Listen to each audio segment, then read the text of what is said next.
As for the American campaign to make capitalism an ideology for all nations and people of the globe, it meets no resistance except in the Islamic world. This is because the rest of the nations and the people of the world either already embrace capitalism, as is the case with the United States, Western Europe and their followers such as Canada, Australia and New Zealand,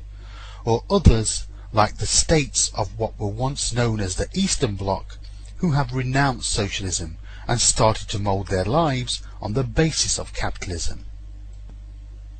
Although states like China, North Korea, Vietnam and Cuba are still raising the slogan of socialism, in reality they no longer believe in it and gradually turn to capitalism without any official proclamation. Other nations and peoples of Latin America, the Far East, Southeast Asia and some countries and tribes in Africa who continually did not have any ideology do not perceive capitalism as a doctrinal rival.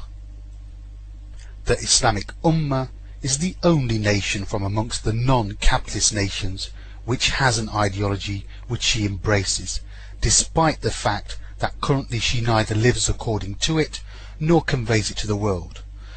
Therefore the American campaign to make capitalism solely dominate the world is not met by real resistance except in the Islamic world.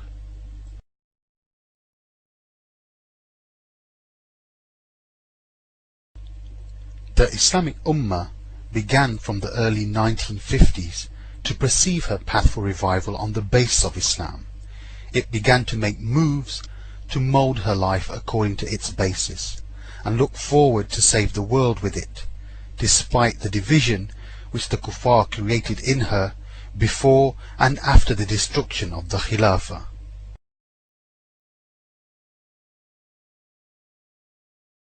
Despite that her rulers are agents for the kuffar, who maintain the dominance of kufr established by the West in the Muslim lands, these rulers guard the interests of the West, consolidate its influence, and proceed in all their domestic and foreign policies according to the Western directions and orders. Although the revival of the Ummah is not yet complete, and proceeds slowly due to the oppression and persecution against those who work for it by the agent rulers, and because of what the rulers create of an atmosphere of suppression and terrorism, and due to the kufr plans that the agents implement against their own people to make them succumb to the yoke of kufr, yet, despite all this, the Kafir West, led by America, is afraid of the Ummah completing its revival, and the return of the Muslims as one Ummah, distinct from all other peoples, which lives as a single entity, the Khilafah state, a state which will resume the conveyance of her message to the world, to save it from the suffering, disorder and immorality to which it has sunk due to the hegemony of capitalism and its opportunistic and materialistic values, values which have turned the world into a jungle without security or tranquility, and despite all the scientific and technological fruits which humanity has achieved. So the Kafir West still recalls how Islam transformed Arabs from fighting tribes living at the margin of history into a civilized, distinguished Ummah with a civilization that illuminated the world, an Ummah which was able to become the master of the world in a short span of time, and continued to be so for 10 centuries, spreading justice, security, high values and prosperity in every place that the standard of the Khilafah was raised. Therefore the West fears that the Islamic Ummah would make a return again and destroy its influence and interests not over its land but over the whole globe. Upon America and the West realizing this fact, the American campaign is directed primarily against the Islamic Ummah.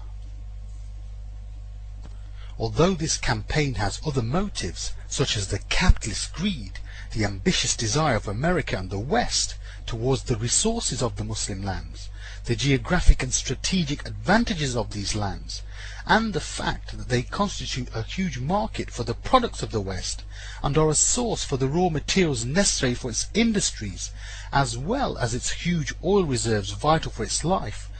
Notwithstanding all this, the principal motive behind this campaign is the potential threat from the Islamic Ummah against the interests of the West and its influence, as well as upon its very existence, once the Islamic Ummah wakes up, revives, and carries her message to the world.